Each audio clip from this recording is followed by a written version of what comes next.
Hello बच्चों। आज का जो हमारा टॉपिक है वो है विद्युत द्विध्रुव के कारण किसी बिंदु P पर विद्युत विभव का मान निकालना है और बिंदु P की स्थिति क्या है, आर थीटा स्थिति है। तो आइए करते हैं लेक्चर को शुरू। तो हम आपका वेलकम करते हैं हमारे यूट्यूब चैनल गुरुकुल फिजिक्स में।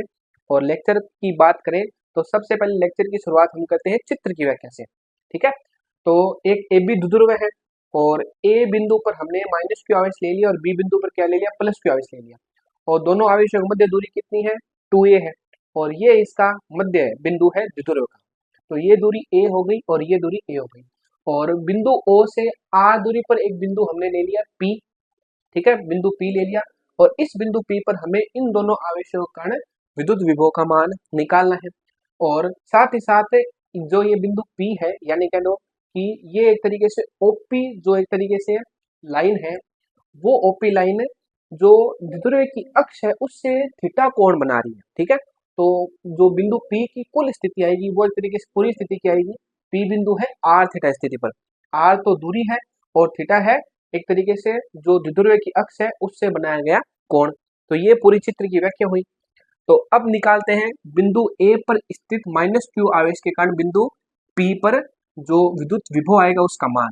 तो उससे पहले हम बात करें कि बिंदु A से बिंदु P की जो मध्य दूरी वो हमने मान ली r1 और बिंदु जो B है और बिंदु P है उसके मध्य दूरी क्या मान ली, r2 मान ली। तो हम ले रहे हैं A बिंदु पर उपस्थित माइनस क्यू आवेश के कारण बिंदु P पर विद्युत विभव का मान। तो उसको प्रदर्शित कर रहे हैं V1 से। तो वो कितना आएगा, वो आएगा 1/4 पाई एप्सिलॉन 0 और माइनस क्यू बट्टा में r1। तो ये आ गई हमारी समीकरण नंबर 1। और इससे जो पहला लेक्चर था वो हमारा था बिंदु आवेश के कारण विद्युत विभव का मान। तो वो मान कितना आया था, वो मान आया था एक तरीके से k क्यू बट्टा r। तो उसी सूत्र का उपयोग हमने यहाँ पे किया है, k का मान रख दिया। और आवेश अगर धनात्मक आवेश है तब तो प्लस का क्यू आ जाएगा, ऋणात्मक आवेश है तब क्या आ गया, माइनस क्यू आ गया। और दूरी यानी आवेश की बिंदु से दूरी कितनी है, r1। तो हमने यहाँ पे r की जगह r1 रख दिया। तो ये सूत्र हमने प्रयोग कर लिया।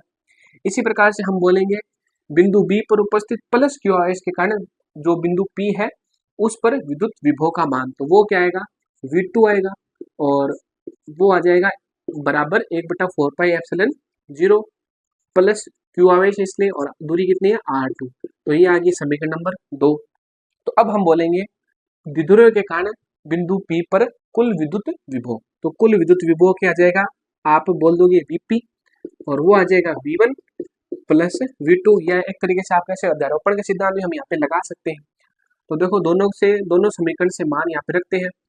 एक तो आ रहा है 1/4 पाई एप्सिलॉन 0 माइनस का Q बट्टा में R1 plus 1/4 pi epsilon 0 Q बट्टा में R2। तो ये समीकरण आ चुकी। अब इसमें जो जो राशि कॉमन आ रही है वो कॉमन लेके देखेंगे आगे क्या कर सकते हैं हम। तो Vp बराबर क्या आ जाएगा, देखो 1/4 पाई एप्सिलॉन 0 दोनों में कॉमन आ रहा है और Q दोनों में कॉमन आ रहा है। तो हम यहाँ पे लिख सकते हैं Q बट्टा 4 पाई एप्सिलॉन 0। ठीक है, और यहाँ पे क्या बच गया, माइनस का 1/R1 बच गया और ये बच गया 1/R2। तो इसको हम ऐसे लिख सकते हैं कि Vp बराबर 1/4 पाई एप्सिलॉन 0 को हम क्या लिख सकते हैं, K लिख सकते हैं। तो यहाँ पे आप K लिख दो, बाद में लिख दो Q और ये वाला जो प्लस का इसको पहले लिख सकते हैं आप, यानी 1/R2 माइनस 1/R1। तो ये हमारा सूत्र आ चुका। ठीक है, अब इस सूत्र में हमें R1 R2 के मान चाहिए। तो इस सूत्र में R1 R2 के मान चाहिए तो उसके लिए हमें कुछ ना कुछ प्रक्रिया करनी पड़ेगी। तो देखो हम क्या करते हैं, हम इस लाइन को थोड़ा सा आगे बढ़ाते हैं। ठीक है, इस लाइन को हम थोड़ा सा आगे बढ़ा रहे हैं, इस तरीके से बढ़ा दिया और A से यहाँ पर हमने एक तरीके से लंब खींचा है। ठीक है, ये लंब मान लो AC हो गया। ठीक है, ये लंब हो गया AC। ठीक है, और ये आपका 90 डिग्री कोण आ जाएगा। इसी प्रकार से B बिंदु पर हम इस रेखा पर एक लंब खींचेंगे, वो क्या हो जाएगा, वो हो जाएगा BD।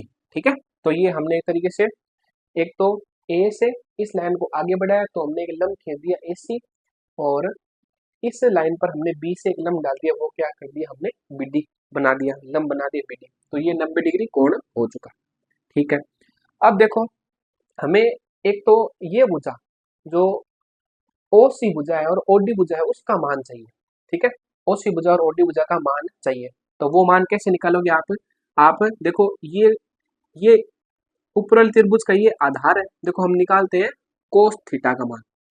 ऊपर वाले त्रिभुज में कोस थीटा निकालो तो कोस थीटा बराबर क्या होगा, आधार। आधार का मान कितना है बताओ, आधार का मान तो हमें निकालना है, जो क्या हो जाएगा ओडी हो जाएगा। ठीक है, ओडी आधार है, बटा कर्ण कितना है, कर्ण है ए। तो इस प्रकार से एक तरीके से ओडी बराबर हो जाएगा ए कोस थीटा, ये एक मान आ चुका। तो हम यहाँ पे ओडी बराबर क्या लिख सकते हैं, ओडी बराबर ए कोस थीटा लिख सकते हैं। ठीक है, इसी प्रकार से देखो ओसी का मान निकालना है, तो ओसी का मान निकालते हैं और कोस थीटा से मान निकलेगा क्योंकि ये आधार है। क्यों, क्योंकि अगर ये कोण थीटा है तो ये कोण भी देखो क्या होगा बच्चों को, थीटा ही होगा। ठीक है, तो थीटा हो जाएगा तो ये आधार बन जाएगी, आधार बन जाएगी तो ये होगा ओसी बट्टा एक तरीके से आप बोलो यानी ये कर्ण हो जाएगी। ऊपर वाले त्रिभुज में तो ये भुजा कर्ण थी और नीचे इस त्रिभुज में ये भुजा कर्ण हो जाएगी, तो इसका मान सीधा आप लिख सकते हो ए, या आप बोल सकते हो ओ ए। तो ओसी का मान कितना आ गया, ओसी का मान भी आ गया ए कोस थीटा। तो ये दोनों मान हमारे आ चुके जो हमें आगे काम आएंगे। तो ओसी का मान भी आ गया ए कोस थीटा। ठीक है, तो ये मान हमने यहाँ पे लिख दिया। तो ये प्रक्रिया हुई, इसको आप नोट कर सकते हो, या आप सीधा बोल सकते हो चित्रानुसार कि ओ डी बराबर ए कोस थीटा और ओ सी बराबर ए कोस थीटा। अब देखो हम क्या बोल रहे हैं, हम ये बोल रहे हैं कि जो हमारा एक तरीके से द्विध्रुव है, द्विध्रुव की जो आपने एक तरीके से ये दूरी आर ली है, बिंदु P के लिए जो दूरी आर आ रही है उसके केंद्र से, तो वो दूरी का मान द्विध्रुव के जो एक तरीके से ये दूरी और ये दूरी है इसकी तुलना में आर का मान बहुत ज्यादा आता है। ठीक है, वापिस से देखिए कि ये दूरी जो हमने आर ले रखी है, ये दूरी हम सेंटीमीटर में या मीटर में भी ले सकते हैं, लेकिन ये दूरी द्विध्रुव की ये दूरी बहुत कम होती है, माइक्रोमीटर मिलीमीटर। ठीक है, तो उस स्थिति में जो आर का मान बहुत ज्यादा होता है। जिस प्रकार से आप ऐसे मान लो कि ये है हमारी मान लो पृथ्वी, ठीक है, ये मान लो सूर्य है और ये क्या है, पृथ्वी है। तो अगर हम पृथ्वी के व्यास की बात करें और यहाँ पे हम एक तरीके से ऐसे कोण बनाते हुए ऐसे लाइनें खींचे, तो ये लाइन तो बहुत ज्यादा बड़ी होगी पृथ्वी के व्यास की तुलना में। तो उस स्थिति में हम पृथ्वी का व्यास थोड़ा मान लेते हैं, यानी अगर हम सीधी सीधी बात करें सूर्य पृथ्वी के बीच की दूरी की बात करें तो वो दूरी बहुत ज्यादा होगी पृथ्वी के व्यास की तुलना में, तो पृथ्वी का व्यास कैसे कम कम मान लेंगे। ठीक है, इसी प्रकार से हम ये बोल रहे हैं कि द्विध्रुव बहुत छोटा होता है, तो द्विध्रुव बहुत छोटा होता है और ये दूरी भी बहुत छोटी होगी, तो उस स्थिति में ये दूरी हमारी बड़ी हो जाएगी, तो ये आर का मान बहुत बड़ा हो जाएगा ए से। ठीक है, ये बात हुई। अब देखो ये हम ऐसा क्यों बोल रहे हैं, अगर आर का मान ए से बहुत बड़ा जाएगा तो उस स्थिति में एपी एपी का मान लगभग बराबर होगा पीसी के। ठीक है, तथा ये तो मान बराबर हो गया पीसी के, तथा जो आप लिख रहे हो बीपी, बीपी का मान लगभग बराबर होगा पी डी के। ठीक है, इस चीज का हमें ये फायदा मिला कि अगर ये दूरी बहुत ज्यादा है और ये दूरी बहुत छोटी है तो उस स्थिति में ये दूरी और ये दूरी बराबर होगी और ये दूरी और ये दूरी बराबर होगी। ठीक है, ये बात हो चुकी। अब देखो हम यहाँ पे लिख रहे हैं कि हमें अब चाहिए R1 और R2 का मान। अब हमारा R1 R2 का मान आएगा और उन दोनों मानों को हम यहाँ पे रख देंगे। तो आइए बात करते हैं। अतः हम ऐसे बोल सकते हैं कि जो हमारे पास है PC और PC लगभग बराबर है AP के। ठीक है, PC को हम देखो इसको दो भागों में बांट सकते हैं, एक तो इसको लिख सकते हैं OP प्लस OC। ठीक है, अब देखो PC को हटा रहे हैं, AP PC के बराबर ही है लगभग, तो इसका मान AP का मान कितना है, AP का मान है R1 और OP का मान कितना है, OP का मान है R और OC का मान कितना है, OC का मान देखो कितना है A cos थीटा। तो A cos थीटा यहाँ पे रखो और ये समीकरण आप दे सकते हो समीकरण नंबर 3 और ये समीकरण आ गई 4। तो A cos थीटा मान आ गया R1 का। ठीक है, इसी प्रकार से देखो, इसी प्रकार से हम यहाँ पे देखो बोल सकते हैं कि जो आप ये बोलो, आप ऐसे बोलो कि OP OP का मान किसके बराबर होगा, OP का मान होगा PD और प्लस OD के बराबर। देखो ये OP है, इस OP का मान PD प्लस OD के बराबर है। ठीक है, और हमें तो एक तरीके से मान चाहिए PD का, तो पीडी बराबर क्या लिख दोगे, ओपी माइनस ओडी, और पीडी है किसके बराबर, पीबी के बराबर है ना लगभग। तो पीबी के बराबर ये है, और पीबी का मान कितना है बताओ, पीबी का मान है R2, तो R2 बराबर ओपी का मान कितना है, ओपी का मान है R, और ओडी का मान कितना है, ओडी का मान है ए कोस थीटा। तो इस प्रकार से हमारे पास ये मान आ चुका, ठीक है। तो ये समीकरण नंबर हो गई 5। तो बच्चों R1 का मान कितना आया, R1 का मान है R plus a cos theta, और R2 का मान कितना है, R minus a cos theta, ठीक है। अब ये सीधे सीधे मान रखो, इन मानों को सरल करेंगे तब हमारा आंसर आ जाएगा। इससे बड़ा मेथड भी हमने बताया था, ठीक है। हमारे जो ये चैनल है यूट्यूब वाला गुरुकुल फिजिक्स में, इसमें इंग्लिश में हमने इसका थोड़ा बड़ा मैटर जो बताया था, लेकिन ये थोड़ा सा छोटा है, इससे हम मान आसानी से निकाल सकते हैं, ठीक है। देखो वापिस एक बार बात करें तो बिंदु आवेश के कारण इस बिंदु पर विद्युत विभव का मान ये आ जाएगा, और इस आवेश के कारण इस बिंदु पर विद्युत विभव ये आ जाएगा। दोनों को हम जोड़ेंगे, जो कॉमन आ रहा कॉमन लिख दिया, फिर ये मान लिख लिया, ठीक है। अब हम ये कह रहे हैं कि ये दूरी बहुत ज्यादा है इन दूरी की तुलना में, तो हम क्या मान सकते हैं, एपी लगभग बराबर हो सकती है पीसी के, एपी पीसी के बराबर हो सकती है, और पीबी बराबर हो सकती है पीडी के, ठीक है।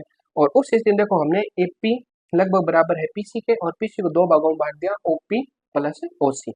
तो ये मान रखोगे जब, तो मान हमारा आ जाएगा। इसी प्रकार से ओपी को आप दो भागों में बांटोगे तो हम यहाँ पे ये मान लिख सकते हैं, फिर पीडी को उधर लेंगे, पीडी लगभग पीबी के बराबर है, तो R2 का मान ये आ गया, ठीक है। और बीच में हमने ये प्रोसेस की थी।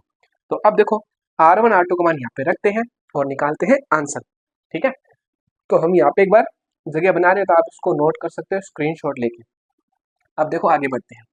अब हमें बस ये समीकरण चाहिए, समीकरण नंबर कौन सी, समीकरण नंबर 3, समीकरण नंबर 4 और समीकरण 5, बाकी चीजों को हम यहाँ पे मिटा रहे हैं, ठीक है। तो देखते हैं, ये हम यहाँ पे ले लेंगे। अब देखो आप क्या बोलोगे, समीकरण 3, समीकरण 4 और समीकरण 5 से, तो Vp बराबर आप क्या लिख दोगे, के क्यू, ठीक है।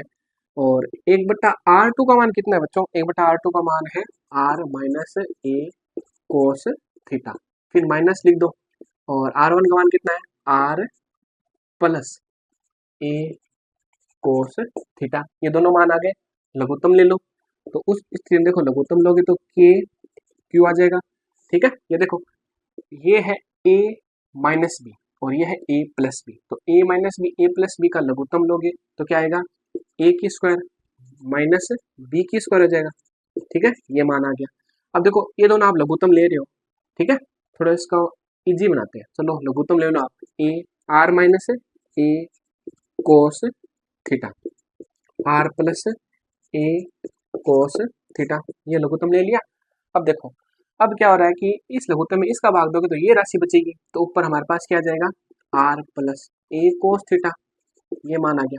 और इसमें इस राशि का भाग दोगे तो ये राशि कट जाएगी, ये राशि बचेगी, तो माइनस का क्या आ जाएगा, minus r minus a cos theta. अब देखो वीपी बराबर के क्यू, अब देखो r plus a cos theta minus गुणा करो अंदर, minus r minus minus plus हो जाएगा, तो हो जाएगा ए कोस थीटा, ठीक है। अब सूत्र बनाते हैं, देखो ए माइनस बी ए प्लस बी, तो ए स्क्वायर माइनस बी स्क्वायर, ये आ गया, आर से आर कट गया। अब देखो वापस वही प्रक्रिया करें कि जब आर का मान ए से बड़ा है, ठीक है, तो आर स्क्वायर है, आर स्क्वायर का मान तो ए स्क्वायर से बहुत बड़ा हो जाएगा, यानी ये मान बहुत बड़ी आएगी राशि और ये मान छोटी हो जाएगी। बात बची कोस थीटा की, और कोस थीटा का मान कितना होता है, -1 और +1 के बीच में होता है, तो अगर उसको स्क्वायर करोगे तो भी ज्यादा कोई मान ज्यादा बढ़ेगा नहीं, यानी ये राशि बहुत छोटी हो जाएगी, ये राशि बहुत बड़ी है। तो इस स्थिति में ए स्क्वायर कोस स्क्वायर थीटा को नगण्य मान कर छोड़ देंगे, ठीक है, ये हम ऐसे बोलते हैं। तो के क्यू, और ये देखो ए cos theta plus a cos theta कितना आ गया, ए cos theta plus a cos theta आ गया 2 ए कोस थीटा, ये मान आ चुका हमारा, ठीक है। आर स्क्वायर बचा है, इसको हमने नगण्य मान का छोड़ दिया, तो ये मान आ चुका, के क्यू 2a कोस थीटा, ठीक है। अब देखो हमने यहाँ पे थोड़ा सा क्या किया है, हमने यहाँ पे तो Q1 Q2 ले लिया, और शुरुआत में जहाँ पर हमने देखा था वहाँ पे हमने क्या लिया था, प्लस क्यू माइनस क्यू ले लिया। तो अगर आप चेंज करना चाहो तो या तो आप जहाँ पे क्यू लिया था वहाँ पे छोटा क्यू ले लो, ठीक है। अगर हम यहाँ पे देखो चेंज कर देते हैं, ये मान लो प्लस क्यू और ये क्या मान लो माइनस क्यू, उससे कोई फर्क नहीं पड़ेगा। आपकी बुक में स्मॉल क्यू ले रखा था आपने, यहाँ पे अगर यहाँ पे स्मॉल क्यू लो, यहाँ पे स्मॉल क्यू लो, तो हर जगह स्मॉल क्यू ही लेना है, ठीक है। अगर आप इसमें चेंज करना चाहो तो सीधा स्मॉल क्यू लिख देना, हमारे आंसर में कोई फर्क नहीं आएगा। छोटे बड़े का तो है, कैपिटल लेटर स्मॉल लेटर दो ही तो बात है। अब देखो हम ये जानते हैं पी बराबर क्या होता है, आवेश इंटू आवेशों के मध्य की दूरी, ठीक है। वो एक तरीके से क्या होता है, वही होता है अपना द्विध्रुव आघूर्ण, ठीक है। विद्युत द्विध्रुव आघूर्ण क्या होता है कि एक आवेश मतलब द्विध्रुव के एक आवेश का परिमाण और आवेशों के मध्य की दूरी का जब गुणनफल कर लोगे तो वो विद्युत द्विध्रुव आघूर्ण के बराबर होगा। तो इस राशि को हम ये लिख सकते हैं, तो वीपी बराबर आ गया के पी कोस थीटा बट्टा में आर स्क्वायर, हमने बताया था ये आंसर आएगा, ठीक है। और इसको अगर थोड़ा सा और लिखना चाहो तो ऐसे लिख सकते हो कि पी कोस थीटा बट्टा में 4 पाई एप्सिलॉन 0 आर स्क्वायर। तो ये मान हमारा आ चुका, ठीक है। ये भी मान ये याद रहने के लिए आसान होता है कि पी कोस थीटा बट्टा आर स्क्वायर। तो ये बच्चों हमारा लेक्चर हुआ है, लेकिन अभी इसमें हम और चीजें करेंगे, ठीक है। अभी हम जहाँ पे थीटा आ जाता है वहाँ पे हम स्थितियाँ लेते हैं। तो देखो स्थिति लेते हैं, ये हम मिटो रहे हैं, आप इसको नोट कर सकते हो। तो देखिए आगे क्या स्थिति, स्पेशल केस लेंगे हम। स्थिति एक तो लेंगे 0 डिग्री की और एक ले लेंगे हम कौन सी डिग्री की, 90 डिग्री। तो पहली स्थिति अगर आप क्या ले लो, थीटा बराबर 0 डिग्री ले लो, तो थीटा बराबर 0 डिग्री का है मतलब क्या है, थीटा बराबर 0 डिग्री का मतलब है कि ये मान 0 हो जाए। तो ये मान 0 कब होगा, जब पी बिंदु किसी अक्ष यानी ये रेखा पर होगा, ठीक है। यानी पी बिंदु अगर अक्ष पर है तो उस स्थिति में देखो, यानी आपका चित्र देखो, शुरुआत में चित्र ऐसा है आपका, ठीक है। अब आप कह रहे हो ये थीटा का मान क्या है, 0 है, तो थीटा 0 कब होगा, जब आप इसको धीरे धीरे धीरे धीरे धीरे ऐसे लेके आ जाओ, यानी जो आपका पी बिंदु है वो ऐसे ये आवेश हो गया, ये आवेश हो गया पी बिंदु, यही कहीं आपका उपस्थित है, और ये इसका मध्य बिंदु और ये दूरी क्या होगी आर होगी, यहाँ पे आपका पी बिंदु स्थित है, ठीक है। तो उस देखो हमारा जो मान आएगा कैसे आएगा, बस हमें क्या करना है के पी कोस 0 लिखना है। तो देखो के पी कोस 0 रखते हैं, वी पी यानी के पी कोस 0 बट्टा में आर स्क्वायर। तो देखो क्या मान परिवर्तित है, कुछ परिवर्तित हुआ, कोस 0 का मान 1 हो गया, तो वीपी बराबर क्या आ गया, के पी बट्टा आर स्क्वायर आ गया, ठीक है। यानी अक्ष पर अगर आपको सीधा पूछ ले कि अक्ष पर जो द्विध्रुव के कारण उसके अक्ष पर स्थित विद्युत विभव का जो मान होगा वो कैसे आ जाएगा, वो आ जाएगा के पी बटा आर स्क्वायर। अब आप स्थिति बदल लो, निरक्ष की बात करते हैं। देखो अक्ष पर तो आएगा के पी बटा आर स्क्वायर, निरक्ष पर, निरक्ष का मतलब कोण कितना हो जाएगा, 90 डिग्री हो जाएगा। निरक्ष का मतलब देखो जैसे ये हो गया द्विध्रुव माइनस और ये मान लो प्लस, ये इसकी होगी मध्य बिंदु और ये लाइन होती है एक तरीके से निरक्ष लाइन, ठीक है। और ये कोण कितना हो जाता है उस स्थिति में 90 डिग्री हो जाता है, यानी आप द्विध्रुव जो स्थिति ले रहे हो पी की ये ले रहे हो, अब इसको एक तरीके सीधा कर लो, ये होगी इसकी निरक्ष, तो ये कोण कितना हो जाएगा 90 डिग्री हो जाएगा, और कोस 90 का मान इस सूत्र में रखो। तो देखो निरक्ष पर विद्युत विभव कितना आता है द्विध्रुव के कारण, निरक्ष पर विद्युत विभव द्विध्रुव के कारण आएगा कोस 90 और कोस 90 का मान होता है 0। तो एक तरीके से निरक्ष पर द्विध्रुव के कारण विद्युत विभव का मान कितना आ गया, 0 आ गया। तो आपको सीधा पूछ सकते हैं अक्ष पर द्विध्रुव के कारण विद्युत विभव का मान कितना होगा, अक्ष पर विद्युत विभव का मान होगा के पी बटा आर स्क्वायर और निरक्ष पर कितना हो जाएगा, 0 हो जाएगा। ये बात हमने कर ली, ये तो हो गया हमारा। अब 2-3 पॉइंट और देखते हैं जिससे हमें थोड़ा सा और समझ में आ जाएगा, ठीक है। तो देखो किस तरीके से देखते हैं, एक पॉइंट हमारा यही है कि बिंदु आवेश के कारण, देखो बिंदु आवेश के कारण आर दूरी पर कोई बिंदु पी है तो उस पर विद्युत विभव का मान कितना आया था, के पी सॉरी के क्यू बटा आर आया था, ठीक है। और द्विध्रुव के कारण क्या आया, देखो द्विध्रुव के कारण आया है के पी कोस थीटा बटा आर स्क्वायर आया, ठीक है। तो ये इस तरीके से मान आया। अगर इसको थोड़ा सा और डिटेल में देखें तो पी को हम क्या लिख सकते हैं, क्यू इंटू 2a लिख सकते हैं, Q into 2a cos theta बट्टा में आर इंटू आर, ठीक है। तो देखो इस राशि को अगर के क्यू बट्टा आर से गुणा कर दोगे तो यानी ऐसे देखो इस राशि को अगर 2a कोस थीटा बटा आर से गुणा कर दोगे तब द्विध्रुव पर स्थित द्विध्रुव के कारण किसी बिंदु P पर स्थित विद्युत विभव का मान आ जाएगा। कहने मतलब ये अगर इसको 2a कोस थीटा बटा आर से गुणा कर दोगे तो द्विध्रुव के कारण विद्युत विभव का मान आ जाएगा। ठीक है, ये एक चीज बात हुई। अब देखो कि हमने एक देखा था कि द्विध्रुव की अक्ष पर विद्युत क्षेत्र की तीव्रता का मान कितना होता है। विद्युत क्षेत्र की तीव्रता का मान होता है माइनस के पी बट्टा में आर क्यूब, माइनस के पी बटा आर क्यूब होता है। लेकिन निरक्ष पर द्विध्रुव के कारण उसके निरक्ष पर जो विद्युत क्षेत्र की तीव्रता आती है वो होती है के पी बटा आर क्यूब, माइनस का के पी बटा आर क्यूब होता है। लेकिन द्विध्रुव के कारण उसके निरक्ष पर विद्युत विभव कितना आ रहा है, 0 आ रहा है। ठीक है, तो इसको हम ऐसे बोल सकते हैं कि द्विध्रुव की निरक्ष पर विद्युत क्षेत्र की तीव्रता तो शून्य नहीं होती, वो आती है माइनस के पी बटा आर क्यूब, और द्विध्रुव के कारण उसके निरक्ष बिंदु पर विद्युत विभव का मान होता है 0। ये बात हो चुकी। ठीक है, अगर हम और बिंदु देखें तो क्या बता सकते हैं, बताओ। हम ये बता सकते हैं कि जो आपने विद्युत विभव का सूत्र निकाला था के पी कोस थीटा बट्टा में आर स्क्वायर। ठीक है, ये आपने सूत्र निकाला था।